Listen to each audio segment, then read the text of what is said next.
산란광하고 직사광하고 어떤 차이가 있냐면은 빛을 쪼개는 거와 빛을 직접 받게 하는 게 차이가 있다고 했잖아요. 그래서 원래 이제 산란광의 특징이, 그러니까 우리가 산란광을 만든 목적이 원래는 그 강광기피 통과하려고 만들었는데 어떤 이유가 있냐면요. 일단은 광이 세서 직달광을 받게 되면은 아랫잎하고 윗잎하고 비교했을 때 누가 증산량을 많이 요구하게 되죠?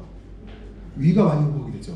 근데 아까 말씀드렸듯이 뿌리에서 물이 올라오기가 쉽지가 않다고 그랬죠. 생장초까지 가기가. 그러니까 어떻게 할까요? 광을 쪼갰을 경우에 아랫잎과 위에 빛을 분산함으로써 증산을 맞출 수가 있겠죠. 윗잎과 아랫잎이 서로 나눠서 증산시킬 수가 있겠죠. 그런데 이 직달광이, 산란광이 그렇게 빛을 쪼개기만 한다면 굉장히 좋을 거예요. 근데 산란광이 또 나쁜 점이 단점이 하나가 있어요. 절대 광량이 5% 이상 줄어들어요. 그러니까 내가 100이 직달광으로 왔을 때 빛이 100이라고 하면은 산란광은 95밖에 안 들어온다는 얘기예요. 근데 우리가 이제 약광기라고 부르는 겨울철에는 광 1%가 흔히 말해서 얼마큼 생산을 올린다고 해요? 1%의 생산량을 올린다고 하죠. 그러니까 직달광은 산란광에 비해서 절대광량은 더 많더라. 근데 겨울철에는 절대광량이 부족한 시점이죠. 그래서 분명히 이제 그 네덜란드에서 나온 산란광을 개발한 계기에 나온 그 뭐라고 하죠? 인트로덕션이라고 해야 되나요? 이것을 왜 개발했냐에 대해서 얘기를 할 때 고온 강광기 때를 강광이면서 건조한 시기를 극복하기 위해서 만들었다. 건조라는 것은 증산량과 관련이겠죠? 그래서 그 얘기를 하더라고, 그런 얘기를 하더라고. 그래서 우리가 직사광과 산란광이 차이가 있다는 거. 그 다음에 우리가 이제 인공조명의 램프 위치에 따라서 위에다 뿌리는 게 있어요. 탑 라이팅. 위에다 뿌리게 하죠. 그 다음에 인터 라이팅이나 중간에 끼는 게 있는데 아직까지 현재는 상업적으로 운영되는 인터라이트, 보광등은 전부 다 어디에 위치하고 있을까요? 위에 달았어요. 인터라이팅은 아직까지 아직 상용화가 되지는 않았다고 보시면 될 것 같아요. 연구용으로 쓰고 있고, 또 굉장히 광이 센데, 인터라이트가 보광등이 얼마큼이냐 등이 고압 나트륨 등은 보통 1kW짜리 쓰고요, 등 하나짜리를. LED 등은 400에서 600W짜리 써요. 그래서 50cm 정도 접근하게 되면은 타요, 잎이 잘못하면. 굉장히 조심해야 되고. 저희가 이제 보광등 때문에 하나 재밌는 사례가 있는데 저희 후배 농실을 5m에 찍고가 거기다 보광등 달았어요. 그랬더니 50cm 띄웠을 거 아니에요. 생장점에서 띄웠는데 타는 거야. 그래갖고 어떻게 했느냐, 50cm를 더 내렸네. 그럼 어떤 문제 생겼을까요? 광량은 늘었는데 식물의 수광태세가 떨어졌어요. 내림으로써. 그게 과연 좋은 것일까? 그래서 우리가 보광등 설치할 때는 보통 6.5m짜리 이상 되는 게 좋다고 그러거든요. 최하 6m, 6.5m가 적정하다고 얘기를 하는데 우리나라에서는 6.5m, 6m짜리 홈들도 거의 없죠. 그러니까 보광등을 설치할 수 있는 데가 거의 없고요. 제가 이제 보광등은 여기 오신 분들 웬만하면 설치하지 말라고 하는 게 보광등 설치해서 현재까지 이득을 보는 실이 많지가 않아요. 거의 다 손해다. 왜냐면 등이 굉장히 비싸고 전기요금이 비싸거든요. 그래갖고 생산량이 그만큼 안 나온다는 거 하고. 그래서 우리가 작물의 형태에 따라서 품종의 특성이나 밀도, 위쪽, 밑각인데요. 보통 우리가 산란광은 약광기에 유리한가? 아니다. 강광기에 유리하다는 거고요. 그 다음에 최종의 생산은 적절한 에어리와 작물의 수직적, 수평적 연리 구조. 수평적 연리 구조가 뭘까요? 수평적 연리 구조가 제가 여기다가 했나? 없네. 잠깐만요.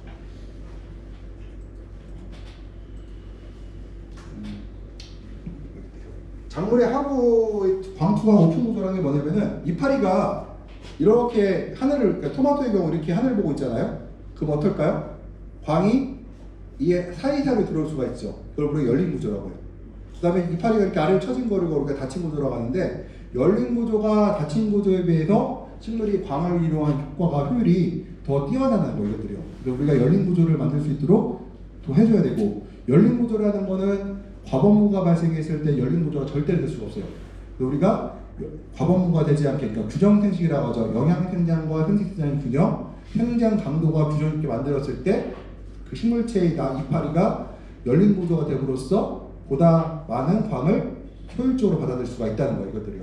그래서 우리가 오픈 형태라는 게 밀폐형과 작물의 합과 보이는 열린 구조가 보다 좋은 광합성이 좋은 구조라는 거고요. 제가 사진이 있었으면 좋았을 건데 그걸 안 갖고 왔네요. 네. 작물의 로드는 제가 요 보게 되면은 광합성이 있고 식물체의 로드, 온도 서로 이제 반대 방향이라는 걸 보여드린 거고, 요거는 싱크 사이즈를 보게 되면요. 보게 되면은 볼게요.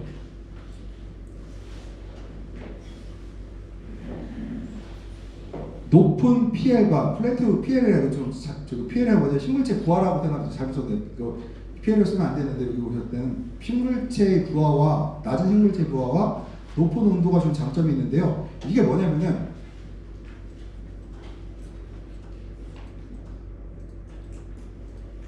오해의 소지가 있는 게요.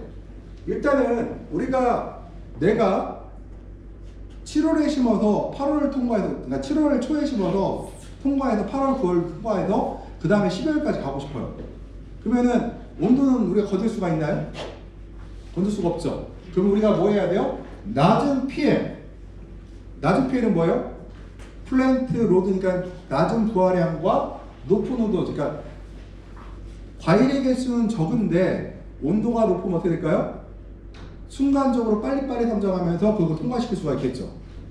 식물체의 부하를 낮추라는 얘기예요, 이것들이요. 그래서 이거는 사실은 우리나라에서는 조금 안 맞아요. 이 얘기는 네덜란드에서 주로 한 얘기고, 지금 네덜란드를 볼게요. 네덜란드의 노란 거하고 이제 광량 볼게요. 이게 보면은 노란 게 광량이고 빨간 게 식물체의 부하예요. 보면은 일주부터 쭉 올라가면 어때요? 광량이 증가함에 따라서 쭉 과일의 개수가 올라가죠. 그러고 나서 어떻게 돼요? 광량이 떨어지면서 과일 개수가 떨어져요. 여기서 적십을 딱 쳤겠죠. 적십을 치고 과일의 개수가 떨어지는 걸 볼 수가 있어요. 이거는 모든 과채에 대해서 다 공통이다. 오이가 됐든 토마토가 됐든 공통인데, 예를 들어서 저는 이제 기본적으로 이렇게 얘기해요. 오이 같은 경우에 제가 이제 추가하는 게 적과 방법이 있는데, 봄에는 내가 2월달, 3월달 심어서 가면은 3개를 착과시키고 하나를 중간 따요. 3개 착과 하나 따고 3개 착과 하나 따는데, 내가 9월에 심잖아요. 2개 착과시키고 하나를 제거를 해요. 그렇게 유지를 하다가 태력이 약해지면은 2개 하나가 아니라 2개 따고 2개 제거하고 2개 따고 2개 제거하고 태력 더 약해지면은 태력 회복될 때까지 계속 따서 하나도 안 따라버리고 그렇게 하거든요. 이게 마찬가지라는 거죠. 이것들도 똑같아요.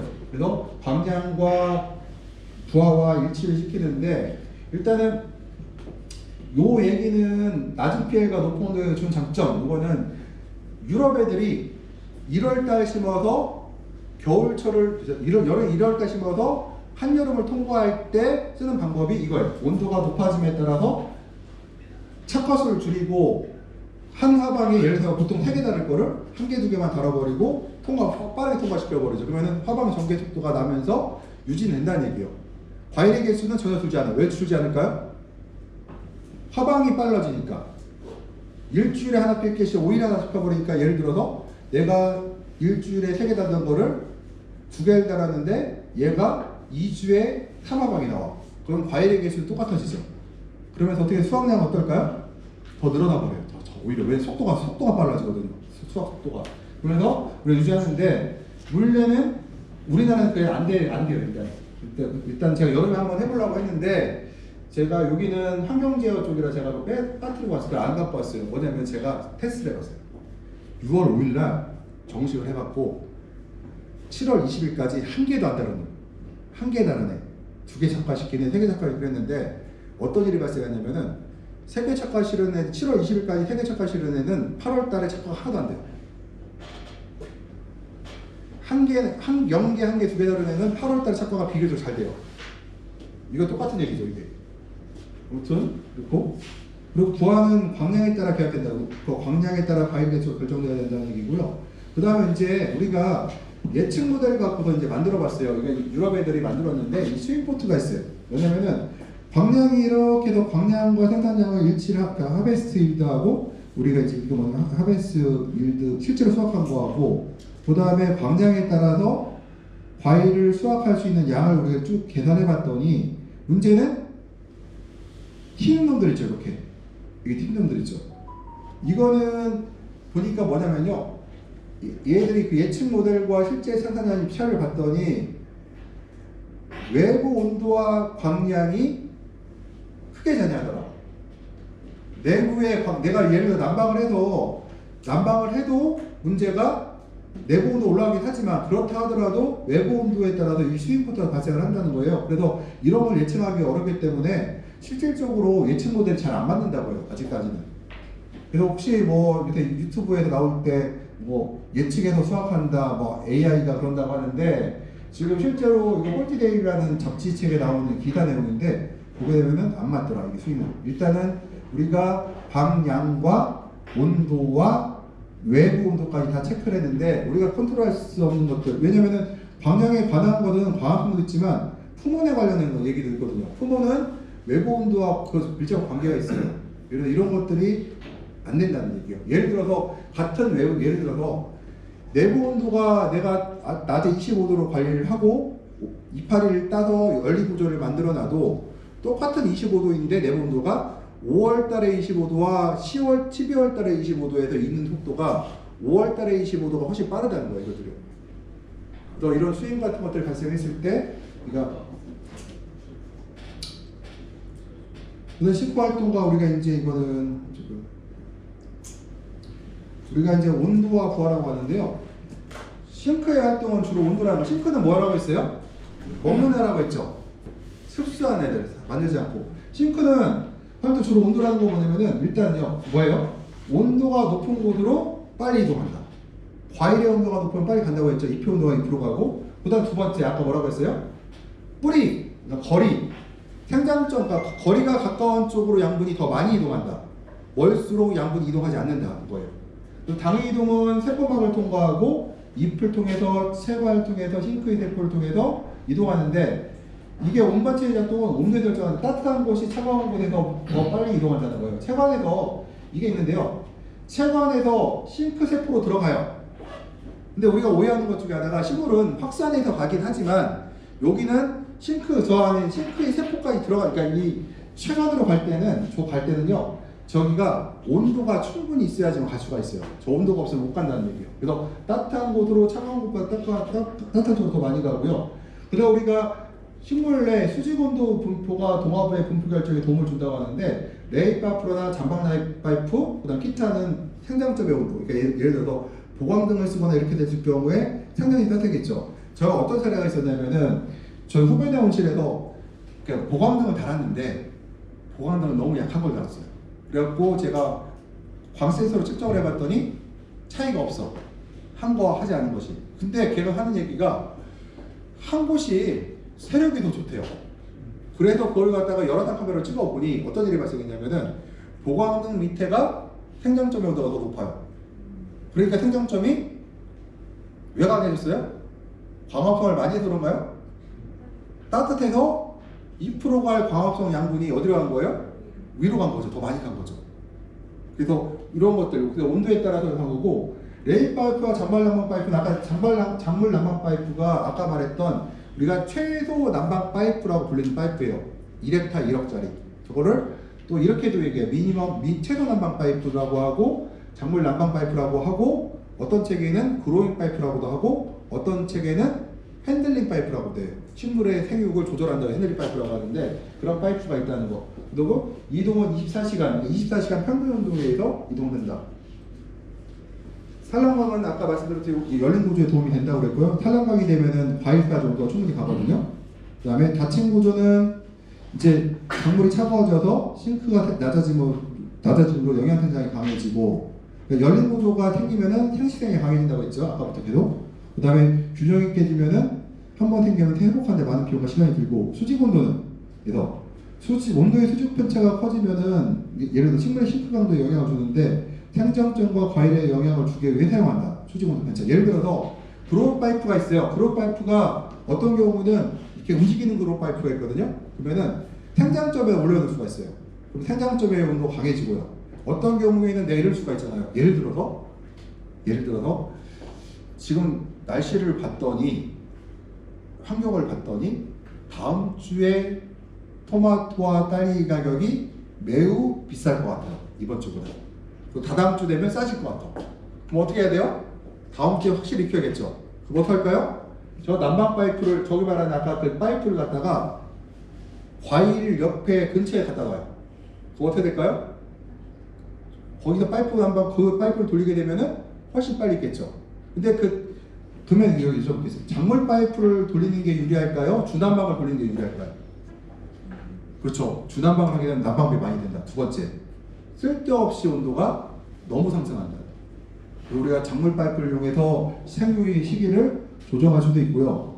그리고 수직 온도 편차는 여기서 이제 생장점과 과일의 온도를 우리가 히팅 파이프를 통해서 인공조명을 통해서 한다. 수직 온도 차이에서 토마토와 장미는 반대 효과다. 토마토는 과일이 아래, 장미는 꽃봉아리 위에. 여쭤볼게요. 왜 장미는 꽃 위에다 올려놓을까요? 장미의 수확은 장미가 제일 필요한 게 뭐예요? 꽃봉오리죠. 꽃봉오리가 커야 비싸요? 작은 게 비싸요? 커야 비싸죠. 그럼 어디다 놔야 돼요? 꽃 위에다 놔야 양분이 꽃으로 가겠죠. 파이프는 토마토는 아까 말씀드렸듯이 바로 옆에 돈다고 했죠. 과첩 옆에 돈다고 했죠. 그래서 우리가 빨리 익힌다는 걸 이것들이요. 그래서 온도와 부하에서 우리가 온도를 또 근데 여기서 중요한 게 하나가 있어요. 과채를 익히는 온도는 난방 온도가 줄까요? 태양이 줄까요? 예를 들어서 내가 토마토하고 파프리카, 토마토를 이제 빨리 수확하고 싶어요. 그러면은 난방 온도를 올리는 게 더 좋을까요? 잎을 따주는 게 더 좋을까요? 잎을 따주는 게 먼저예요. 왜 그러냐면 난방에 의한 것보다 햇빛에 의한 건 뭐예요? 돈이 안 들죠, 첫 번째. 그 다음에 낮에 그 태양빛에 올라가는 건 온도가 29도, 30도 쭉 올라가는 반면에 난방관은 아무리 올려봐야 난방 주변만 좀 올라가지 그렇게 심하게 올라가진 않거든요. 그래서 잎을 따줘서 햇빛에 노출시키는 게 훨씬 더 유리하다. 그래서 지금 오늘은 제가 환경이기 때문에 안 갖고 왔는데 실제로 저희가 수확할 때 보면은 기가 막혀요. 거의 이파리를 한 장도 안 남기는 경우도 있어요. 수확을 빨리 하려고.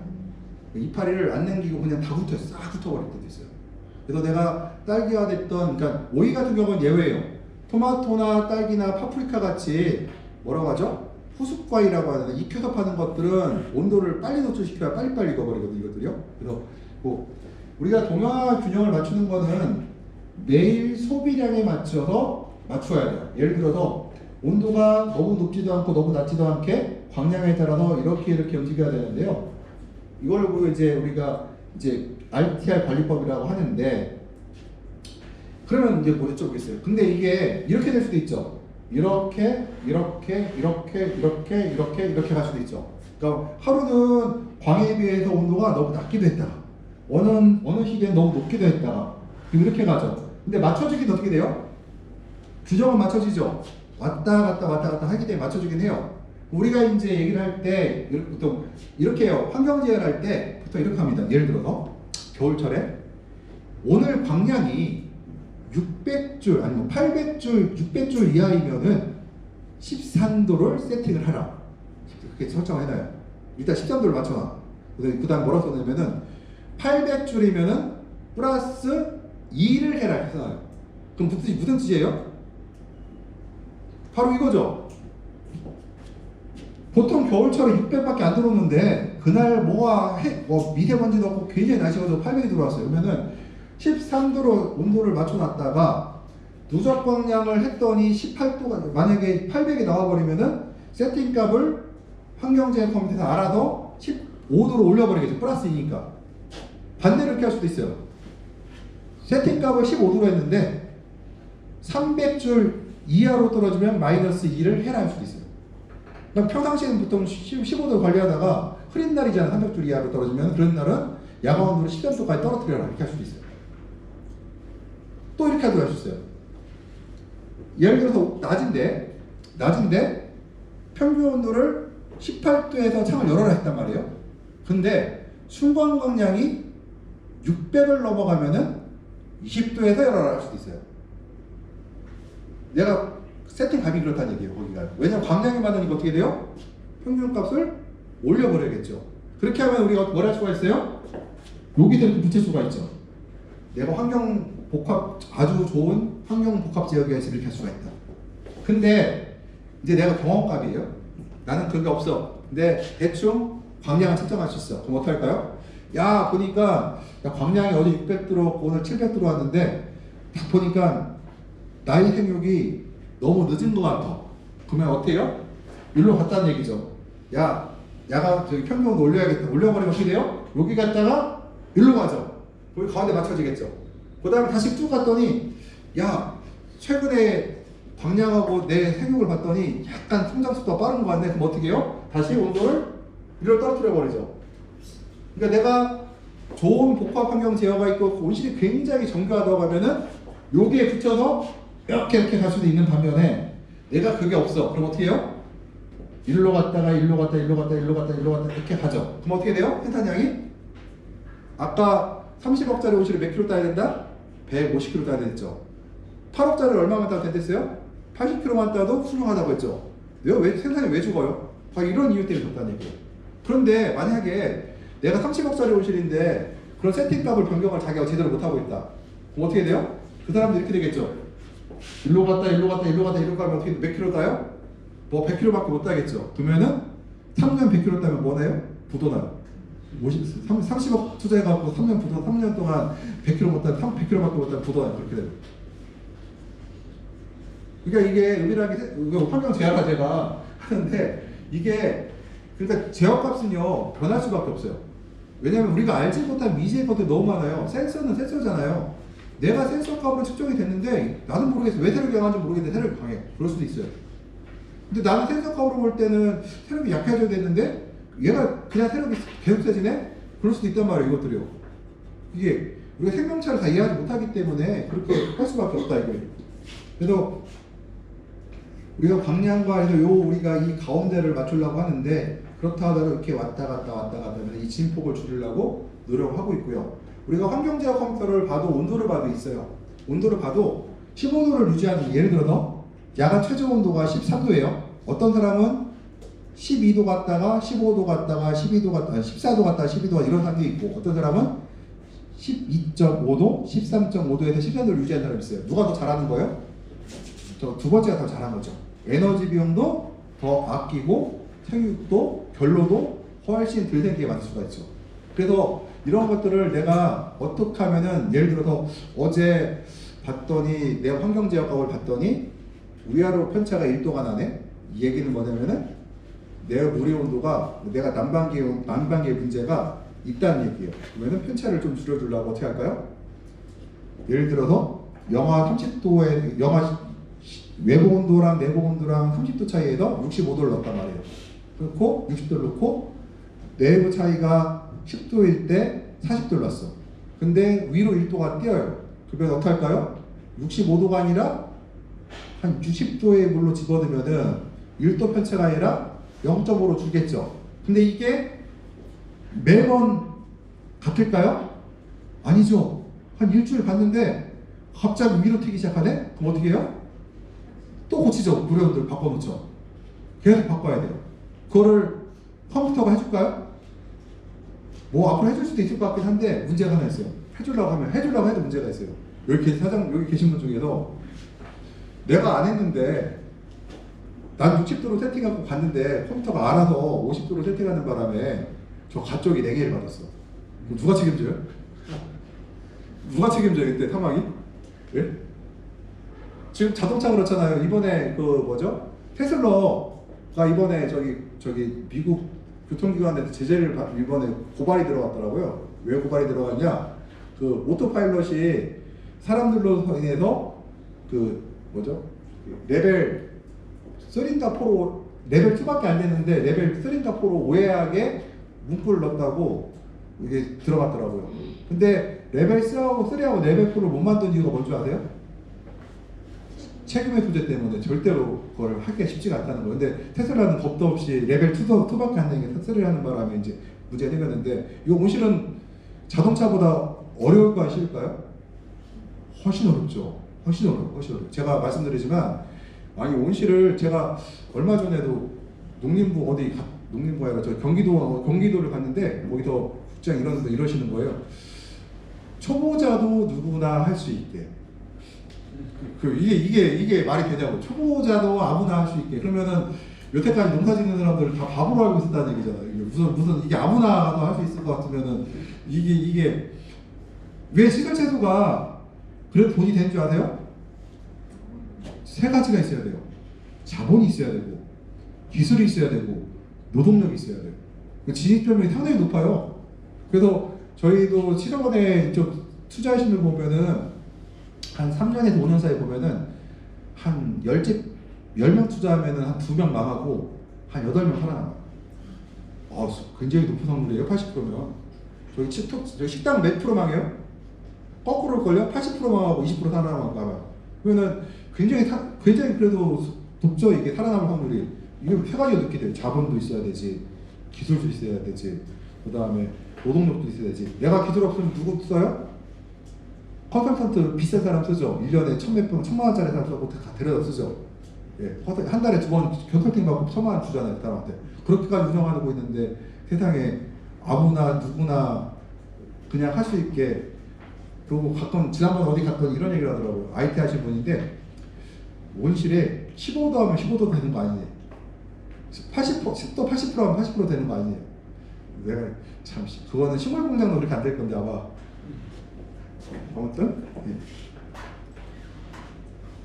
그래서 우리가 이제 건강과 회복력에 대한 식물 균형에 대해서 얘기할 때 재배량의 문제의 원인은 이제 고온과 높은 습도일까 뭐 여러 가지 있는데 실제 재배량의 문제의 원인은 한 가지가 아니라 여러 가지에 의한 장단적인 효과. 저는 특히 장기적인 얘기를 해요. 아주 단기는 미세하게 얘기해요. 예를 들어서 아까 말씀드렸잖아요. 38도가 하루 이틀 됐다고 해서 정상적인 나무가 엉망이 되진 않아요. 절대로. 이게 장기간 지속이 될 때 문제가 될 수가 있겠죠. 그래서 이제 균형 잡힌 문제는 작물은 어떨까요? 병해충의 내성도 강하고 그 다음에 일시적인 기후 문제 극복을 한다. 내가 아까 말씀드렸잖아요. 내가 튼튼하고 그렇다고 하면은 환경 조건이 불리하더라도 통과한단 말이에요. 그것들을요. 내가 내 온실의 온도가 38도까지 올라가고 어떤 때는 순간적으로 40도까지 올라간다 하더라도 내가 작물의 부하를 잘 계산을 해서 작물을 튼튼하게만 만들었다고 하면은 그 통과해서 다음번에 우리가 농사를 수확을 할 수가 있거든요. 일시적인 문제는 극복이 된다는 얘기예요. 그렇지만 잘못된 작물들은 그러니까 균형이 깨진 것들, 지나치게 과범무됐거나 지나치게 세력이 약한 것들은 점점 나쁜 상황을 봐야 된다. 이걸 뭐라고 하냐면 우리가 음해의 나선 효과라고 해요. 식물들이 특징이 뭐가 있냐면 사람도 마찬가지예요. 어떠한 예를 들어서 제가 이제 목이 좀 아픈데 목이 아파갖고 이렇게 뭘 하잖아요. 나쁜 환경, 내가 목이 아파서 이걸 좀 시원하게 하려고 어떤 걸 하게 되면은 목이 더 안 좋아져요. 식물도 마찬가지로 식물이 예를 들어 세력이 약해지잖아요. 그러면 가만 놔두면 세력이 세질까요? 약해질까요? 점점 약해져요. 반대로 세력이 너무 뚱뚱해지잖아요. 점점 세력이 강해져요. 그 사람이 뭐래요? 개입을 해서 세력이 약한 것들은 과일을 막 쳐갖고, 왜냐면 세력이 약한 놈들이 약하고 힘이 없는 것들이 꽃이 더 빨리 펴요. 필요 없는 꽃들, 그러니까 따먹지도 못하는 수확을 할 수 없는 꽃들을 자꾸 펴내요. 반면에 이게 비대한 것들 있잖아요. 꽃을 안 펴요. 걔들은 오히려 꽃을 안 펴요. 이것들은. 그럼 우리가 가만 놔두면 어때요? 세력이 세고 너무해서 꽃이 안 폈는데 그냥 놔두면 어떻게 돼요? 또 꽃이 안 피고 이게 계속 반복이 돼요. 그래서 그걸 우리가 음의 나선 효과라고 해요. 음의 나선 효과. 계속 나쁜 쪽으로 간다고 해요. 그래서 우리가 기본적으로는 이런 거 작물의 건강을 스스로 강화시키고 도와주는 거. 과일을 따준다든가 너무 세력이 강할 때는 이파리를 내가 환경 제어를 했는데도 불구하고 세력이 너무 강할 경우에는 잎을 막 따줌으로써 식물체에 스트레스도 주기도 하고. 잎을 따졌다는 얘기는 광합성을 해야 못해요? 광합성량이 줄었죠. 광합성이 줄었다는 얘기는 사람으로 치면 먹는 칼로리가 줄었다는 얘기예요. 그럼 어떻게 되겠어요? 세력이 떨어지겠죠. 이것들이요. 그래서 우리가 이런 방법을 통해서 우리가 일부러 광합성을 못하게 하게 돼요. 잎을 따게 되고 세력을 약하게 만들려고.